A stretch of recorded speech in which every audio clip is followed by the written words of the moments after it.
Yusuf Jodi fled his home in Syria in 2012. He got word security forces were after him. Hiring a broker, he thought he was headed to the UK, but instead the broker brought him to Japan, saying it was temporary. That was 5 years ago. He opened a restaurant near his home, an hour outside of Tokyo, but had to shut it down recently, admitting Japanese culture and language are difficult adjustments. Japan does not have refugee laws like European countries. I don't think Japan's decision regarding refugees is fair. Japan follows a very strict interpretation of the 1951 UN Refugee Convention, with a heavy burden on proving persecution. Under fire from human rights groups, Japan only accepts 20 to 30 refugees a year.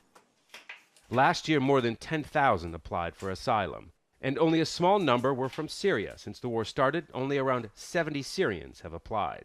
While he waits for refugee status, Yusuf has been allowed to stay on humanitarian grounds. His family joined him 3 years ago.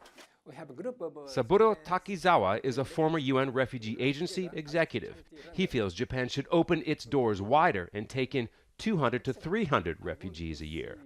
These people are really strong, and they are sources of inspiration.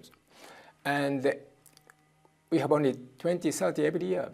And vast majority of the Japanese people have never seen a refugee. He also feels that lack of exposure to refugees by Japanese people contributes to their image of who refugees are and what they might be able to do for the country.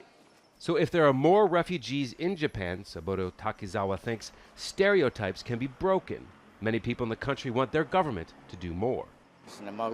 There is no system in place for helping refugees, and the government is not doing enough. Refugees come to this country because they're troubled. They shouldn't be neglected. I think it's important to be willing to accept them. While Japan's not accepting many refugees, it has contributed billions of dollars in global refugee assistance. Last year, $164 million alone went to the UNHCR. Yusuf might not agree on its policies and ended up in Japan by accident, but it's where he sees the future.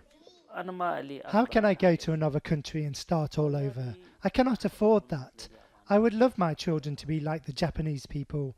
I want them to have a future, to have rights, to be Japanese. And with the new Syrian student program ramping up in Japan, Yusuf's family might be welcoming more compatriots to their adopted homeland. But in the hundreds, not the thousands. Scott Heidler, Al Jazeera, Tokyo.